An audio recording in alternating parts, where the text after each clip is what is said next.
¿Qué tal, amigos? Yo soy Rebeca Solano y les doy la bienvenida a Espacios de Diálogo con Abelari Castillo. Abelari Castillo es una consultora especializada en el área de recursos humanos y en este espacio traemos para ti a expertos del área que nos comparten perspectivas, entrenamientos, tendencias y mucho más. Así que sube el volumen y comencemos. Hola a todos, bienvenidos a Espacios de Diálogo con Abelari Castillo. Mi nombre es Rebeca Solano, soy miembro de la consultora Abelari Castillo Consultores Asociados, misma que imparte este podcast. Para la gente que no ha escuchado de nosotros antes, pues les platico que nosotros somos una consultora especializada en el área de recursos humanos. Y básicamente nuestro servicio es poder analizar a detalle los problemas y necesidades de cada uno de nuestros clientes para poder brindarles soluciones y mejoras en sus procesos internos en nuestra área de especialidad. Si ustedes quisieran tener algún tipo de acercamiento de información, solicitud de servicios del área de recursos humanos, por favor contáctenos por medio de nuestras redes sociales o por nuestra página oficial www.abelarcastillo.com. Y pues el día de hoy vamos a estar platicando de cuáles son los retos que tienen las empresas y los empleados hacia esta reforma que está presenciando el outsourcing en México.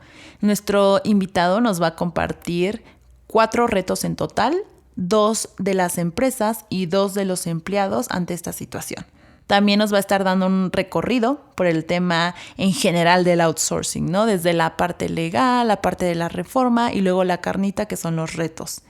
Así que sin más ni menos les voy a presentar a nuestro invitado y él es José María Velar. José María es nuestro fundador y director general de la firma de consultoría Abelari Castillo y tiene más de 35 años de experiencia en el área de recursos humanos. Es experto en relaciones laborales, desarrollo de talento, compensación y beneficios y muchas otras cosas. Así que José María, bienvenido. Me encanta tenerte aquí conmigo para que podamos platicar súper a gusto de este tema que causa tanta controversia. Entonces, primero cuéntame, ¿cómo estás? ¿Cómo andas? Muchas gracias, Rebeca. Pues nada, que es un gusto estar aquí contigo en esta nueva etapa de comunicación de la firma Abelari Castillo, en donde, pues, como bien lo describes, estaremos platicando diferentes temas de interés para todo el mundo en materia de recursos humanos y con mucho gusto de estar aquí con el auditorio que ahora te sigue, Rebeca, y encantado de poderles compartir, pues, lo que humildemente uno pueda conocer en la materia de la que estaremos hablando el día de hoy. Buenísimo, José María. Pues vamos a arrancarnos, ¿te parece? Lo primero que me gustaría que compartieras aquí para todo el público es el contexto legal actual que estamos presenciando con este asunto. Venga. Ok, mira, Rebeca, inicialmente la figura del outsourcing, como se denomina en el argot cotidiano de recursos humanos, emana de la Ley Federal del Trabajo. La Ley Federal del Trabajo, en sus artículos 14, 15 y aledaños, especialmente en el artículo 15A, habla específicamente de lo que es el régimen de subcontratación, que es lo que da vida a esta figura. En México hemos tenido muchísimos años hasta antes de estas mejoras o cambios que se hicieron en la legislación hace ya algún tiempo, pues por la poca flexibilidad que teníamos en materia de contratos temporales, contratos por obra o contratos permanentes, lo que restringe mucho las opciones que las empresas tienen para poder contratar a diferentes momentos, de diferentes formas, con mayor flexibilidad, ad hoc a sus necesidades laborales, dependiendo del giro, del momento, de las cargas de trabajo. Cuando aparece esta figura de subcontratación, aparece una serie de alternativas de cómo manejar de una forma más flexible las entradas y salidas del personal, recargándonos en empresas tercerizadoras, en donde ellas son las dueñas del capital humano, ellos son los poseedores de la relación laboral y le facilitan a la empresa que los subcontrata esta mano de obra de una manera más rápida, más preparada, ¿sí? Con menos responsabilidad, pero sobre todo con costos más reducidos comparativamente con el personal que tienen de planta y extinguiendo un elemento que siempre ha sido un factor de decisión para dar o no un contrato permanente a un trabajador, que es la consecuencia de la terminación. Por lo tanto, no se ven obligados a incrementar las salidas con lo que la ley estipula que es el costo por una indemnización sin causa imputable al trabajador, que son 3 meses de sueldo típicamente.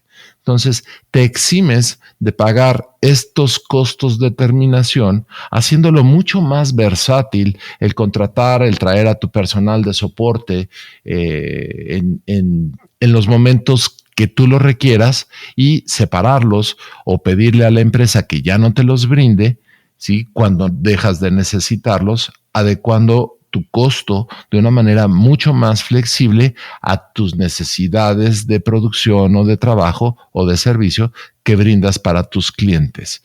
Típicamente ese es el marco general en donde nos encontramos hoy día. ¿Sí?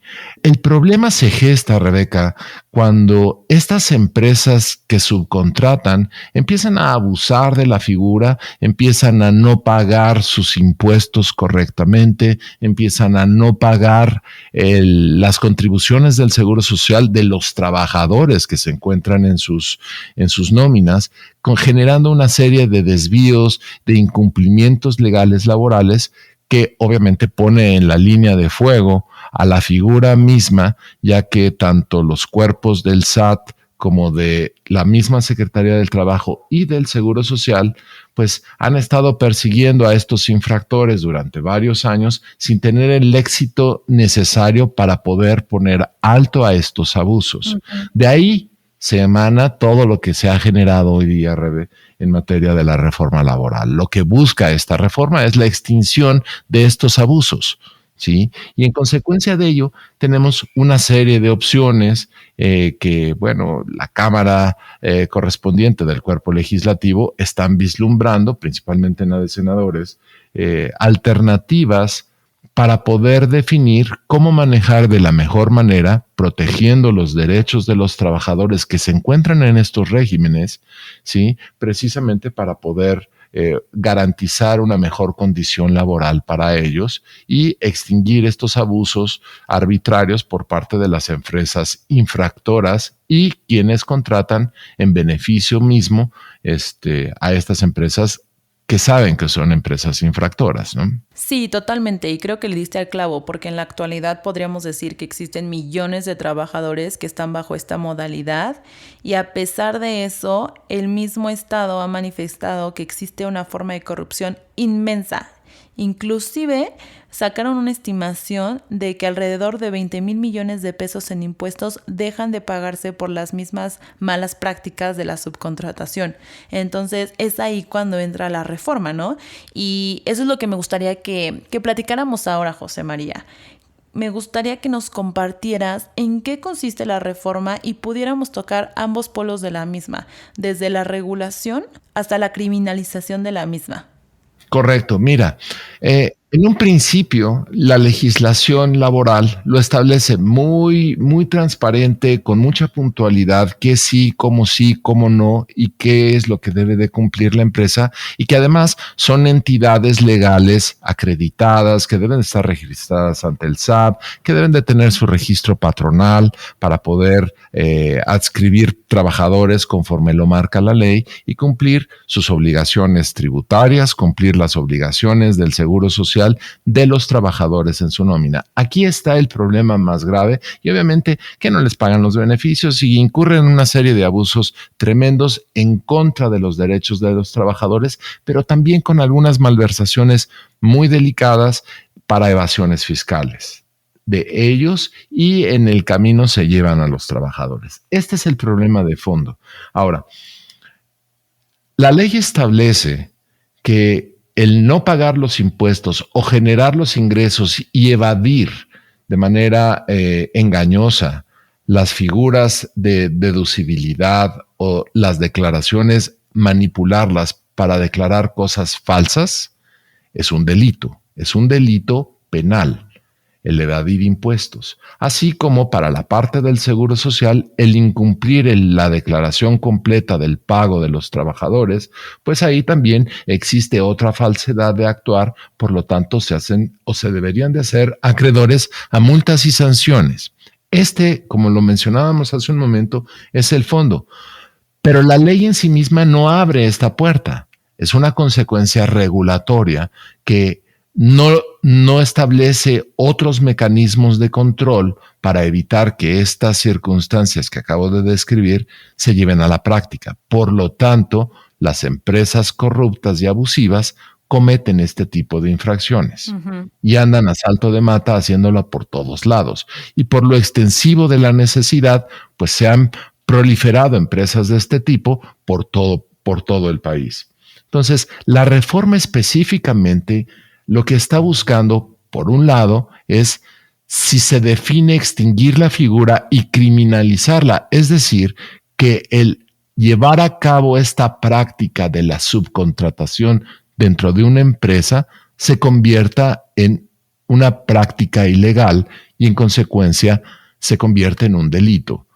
¿De acuerdo? Si esto llega a suceder, pues todos los trabajadores que se encuentran en esta figura pues se van a quedar sin empleo en su actual empleador, que es la empresa que ofrece la subcontratación para otras compañías. Obviamente, la empresa misma deberá de dejar de existir. ¿Y qué es lo que esperan el Estado que suceda con esos trabajadores? Bueno, en eso lo vamos a platicar en un momentito. Ahí la otra tendencia que existe en el ambiente en materia de la reforma laboral consiste precisamente en no extinguir la figura, sino establecer mecanismos de regulación y de fiscalización de cómo operan de una manera más puntual. Es decir, la ley en su artículo 15 de la Ley Federal del Trabajo establece las condiciones bajo las cuales deberá de funcionar, pero no hay un órgano normativo que fiscalice esto, y esto es lo que proponen. En muchas ocasiones la misma Luisa María habló de la construcción de establecer un mecanismo de control y fiscalización a través de un patrón de todas las empresas que dan este servicio para revisarlas, controlarlas y observar puntualmente los cumplimientos de sus leyes en materia laboral, en materia del seguro social y, claro, en materia tributaria. Claro, al final no irnos con el extremo de la eliminación, porque como lo mencionamos en un principio, hay muchísimas personas que están bajo esta modalidad y supongamos que la reforma incluye la eliminación y criminalización del outsourcing, pues imagínate que tienes una empresa que tiene 10 empleados bajo este sistema y si te lo eliminan yo creo que podrías contratar a 1 o 2, entonces habría una tasa de desempleo enorme. Claro, y aquí estriban las dos consecuencias distintas en donde se habla de una extinción completa de la figura y por el otro lado se habla de una regulación, es decir, se permite la figura pero con un nivel de restricciones y controles mucho más severos para garantizar que las empresas abusivas y corruptas que habían estado sacando un provecho ilegal de la figura, pues dejen de existir o sean detectadas y sancionadas en consecuencia. Este es principalmente el principio, ¿sí?, sobre lo que se está discutiendo en la reforma. O lo extingo o lo regulo. Exacto. ¿De acuerdo? Sí, y cada una, claro, Rebeca, tiene una consecuencia totalmente diferente dependiendo de cuál sea el outcome del resultado. Y justamente es lo que te iba a preguntar. ¿Cuál de los dos escenarios te gustaría más que tocáramos para plantear los retos que tienen las empresas y los empleados? Claro, y mira, yo te diría que la parte de la extinción es súper violenta, ¿sí? Tiene consecuencias súper severas, agravando una consecuencia económica que hoy día ya padecemos. Por una parte por la pandemia, pero por el otro por una crisis económica que ya se había sembrado a principios de este sexenio. Entonces, que se ha ido potencializando. Pues sí, y la crisis la desató de manera abierta. Tienes un nivel de desempleo como el que no habíamos tenido. Se perdieron más de 600,000 plazas oficiales que se encuentran registradas en el Seguro Social, aunque el patrón del INEGI habla de números más altos de posiciones y de puestos perdidos en lo que le llaman los puestos obligados o transparentes, oficiales, ¿sí? Sí. Y lo que sucede es que pues, la gente no nada más no deja de trabajar, simplemente se pasan al régimen informal. Uh-huh. ¿Sí? Quiere decir, no reciben beneficios, no tienen un salario declarado, no cumplen con leyes, no pagan impuestos, etcétera. Entonces, claro que es un escenario en donde no queremos seguir como país, ¿sí? Pero necesitamos abrir las oportunidades laborales que están restringidas por la crisis económica y la pandemia. Entonces, el cerrar pues ya tiene una serie de implicaciones que vamos a poder encontrar en la prensa, que es lo que genera un pánico estandarizado a nivel general. Y claro, tienes también por el otro lado la regulación. En lo personal, me parece que la regulación es mucho más inteligente, puesto que tienes un volumen poblacional altísimo, y no nada más en la iniciativa privada, en el Estado, que es uno de los principales empleadores del país, usan esta figura.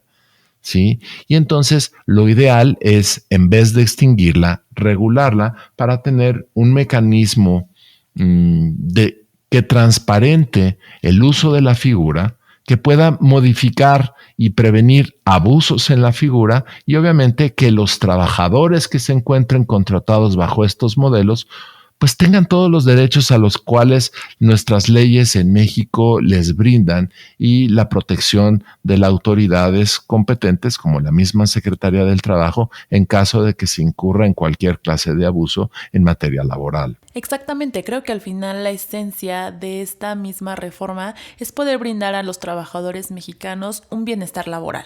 Ya dependerá mucho de cómo la aplica el gobierno, cómo la aplica el sector privado, pero supongamos que nos inclinamos a este escenario de regulación del outsourcing. ¿Cuáles serían esos retos para las empresas y para los empleados? Claro, con mucho gusto, Rebe. Mira, en primer lugar, al solamente regular, se van a establecer condiciones que lo que se busca es que se observe la ley, es decir, que se cumplan las condiciones que establece la ley. ¿Cuáles? Pues en primer lugar, la normatividad laboral de aquellos trabajadores que se encuentran en este modelo, pues se cumplan sus jornadas laborales, su salario mínimo, que los tiempos extras se cumplan en la forma correcta, que haya toda la protección que hoy día nos establece nuestra ley laboral, que por cierto ha sido un modelo en Latinoamérica desde que se funda, y hoy día los cambios y las reformas le han mantenido vigente otra vez, ¿sí? Con algunas cosas que todavía podemos mejorar, pero que brinda una gran protección para nuestros trabajadores mexicanos o cualquier trabajador extranjero que desempeñe un servicio personal subordinado en suelo mexicano. Pero, obviamente, ¿por qué las empresas necesitan estos modelos? Como lo mencionaba yo al principio, la flexibilidad laboral es un detonador importante para poder movilizarte de acuerdo al mercado, al comercio, en donde nuestra industria, nuestro comercio compite, que ya no es nada más en el mercado mexicano, mayoritariamente es considerando esquemas de globalización. Por lo tanto, la flexibilidad para poder entrar en otros mercados con nuestros productos y servicios se vuelve un elemento fundamental, porque las empresas mundiales de otros países ya brindan sus servicios acá, haciendo una competencia feroz para las empresas mexicanas. Por lo tanto, para poder igualar estas condiciones, pues necesitan poder mover y adecuar los requerimientos de mano de obra ad hoc a sus clientes, a sus productos y servicios que ofrecen. Uh-huh. Al tener esta regulación, no vamos a perder esta flexibilidad, porque lo que se va a exigir es que la empresa prestadora del servicio de mano de obra subordinada o subcontratada, ¿sí?, simplemente cumpla con la ley, lo cual es una expectativa básica. El segundo elemento tiene que ver con los costos, y probablemente yo te diría que cualquier empresa que cumple un código de conducta y que está vinculada a las normas de ética, no nada más del país, sino a nivel global, ¿sí?, sabe que deben de cumplirse las leyes, y los costos están vinculados a toda la plataforma de derechos y beneficios que pueda tener un trabajador en México. Por lo tanto, son costos que deben de poderse estimar con mucha transparencia. Cuando tú tienes un costo inferior a lo que la ley otorga, inevitablemente estás haciendo algo por abajo de la ley. Por lo tanto, si tú tenías una empresa que te brindaba este servicio y era inusualmente más barata de lo que debería de ser considerando los derechos y obligaciones que deben de cumplir conforme lo marca la ley, ahí tienes un red flag y lo que debe hacer cualquier compañía es cuestionar ese servicio y buscar uno que estuviera regulado y aprobado por la nueva normatividad de inspección que establecería la Ley Federal del Trabajo a través de la misma Secretaría del Trabajo. Por lo tanto, es una manera hasta más segura para aquella empresa que requiera de este servicio identificar a quién le puede pedir esta clase de servicio, sabiendo que debe de haber una consistencia natural en cuanto a tu costo de mano de obra, porque es lo que establece la ley. ¿Sí me explico? Sí, claro, al final de cuentas es tener todo en orden, las cartas bien volteadas y transparentes, que creo que es una variable muy importante que acabas de mencionar. Claro, y bueno, ¿en dónde estriba la competencia de mercado para estas empresas? Pues en la comisión. O sea, lo que te cobran adicional o los servicios extras que puedan brindar, pues se vuelven un valor agregado para estos trabajadores, para la misma empresa, si los contrata o no los contrata, o prefiere otro tipo de compañía, pero su plataforma básica debe de ser cumpliendo todos los elementos de la ley. Uh-huh. ¿Sí? Ahora, si yo te quisiera plantear la siguiente perspectiva es, ¿qué gana el trabajador ahí? Es un escenario totalmente distinto, pero en el cual hay que comprender cuáles son las consecuencias que esta reforma puede tener. En primer lugar, la estabilidad de trabajar para una empresa que brinda y que cumple las leyes se vuelve un factor esencial. Si tú estás trabajando para una empresa que viola la ley, que es corrupta y que el día menos pensado llegas, ya cerró y no están ni siquiera los dueños, se hicieron golondrinos y desaparecieron, pues para el trabajador típicamente se queda con adeudos. Te va peor.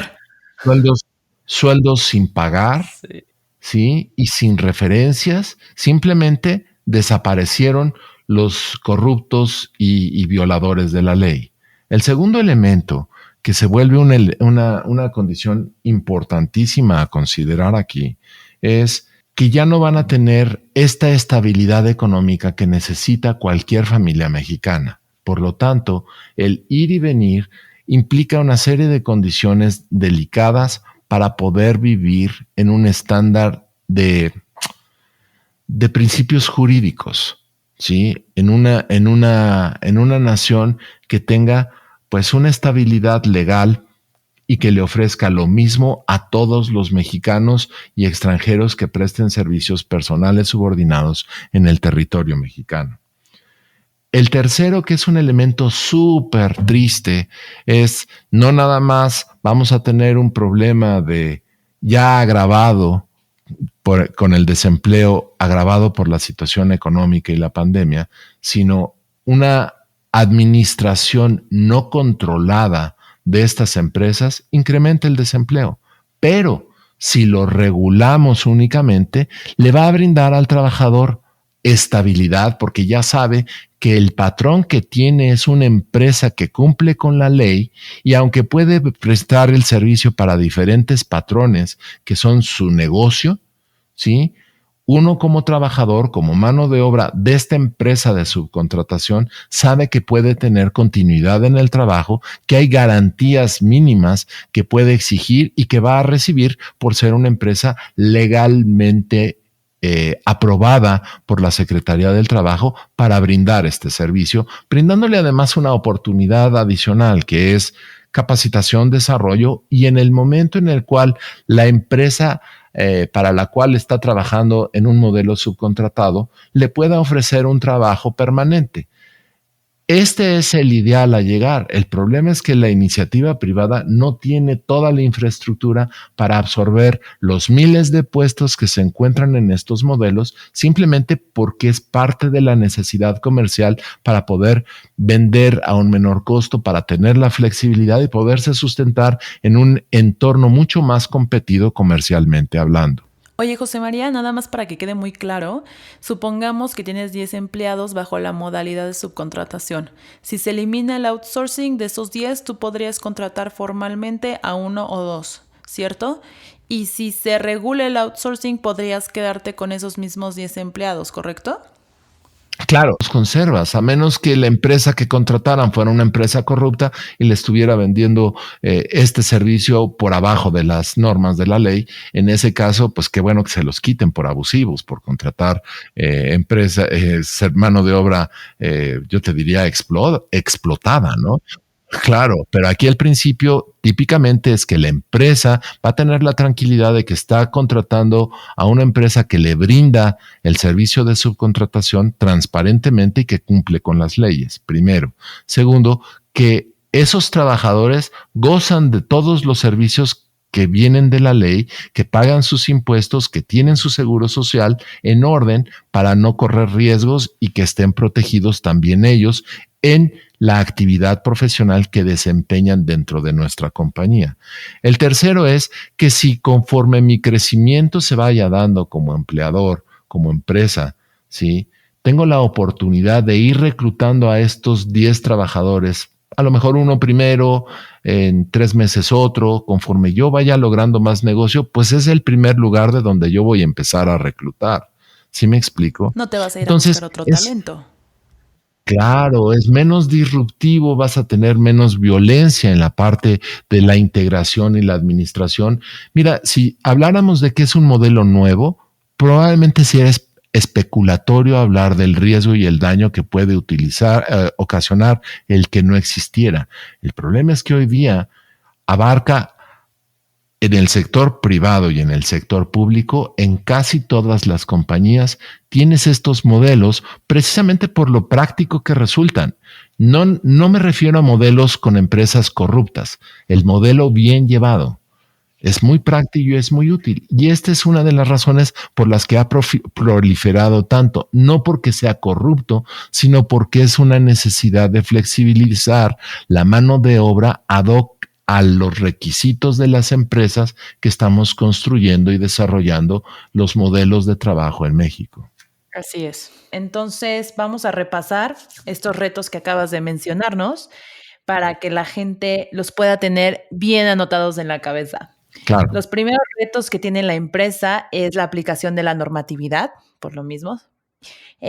Segundo sería la estimación transparente de los costos que representa este tipo de aplicación. Claro, los puedes anticipar fácilmente si sabes la ley. El que nos ofrezca el servicio debe de tener un costo estándar mínimo básico y la diferencia es únicamente el fee que te van a cobrar ellos. Exactamente. Buenísimo. Y ahora por parte de los empleados, pues uno de los retos más grandes es buscar esa estabilidad que las empresas ya estarían brindando cuando hay este tipo de normatividad aplicada. Claro. Y el segundo, poder gozar de las prestaciones que se brindan por su actividad profesional, ¿cierto?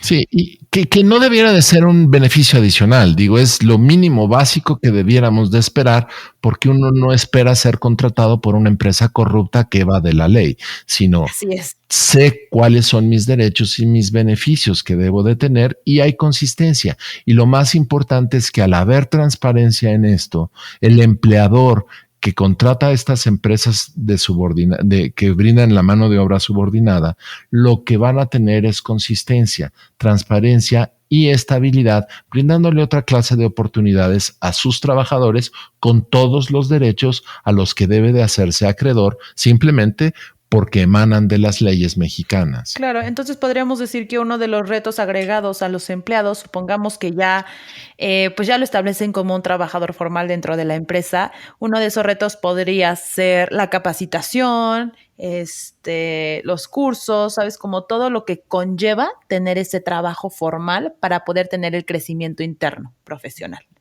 Claro, y además como persona, padre de familia o madre de familia, saber que el día de mañana está ahí tu sueldo, que la empresa no se va a hacer de a mentiritas y va a volar como golondrinas y cuando llegues te dejaron ensartado sin que te hayan pagado tus salarios. Sí. Aquí el chiste es que vas a tener transparencia y vas a tener la tranquilidad de que tu empleador es honesto, de que tú vas a recibir todos los derechos que emanan de la ley y que la oportunidad de que al patrón que contrata esta empresa de subcontratación te pueda ofrecer un puesto permanente con ellos en algún momento cuando tenga la oportunidad.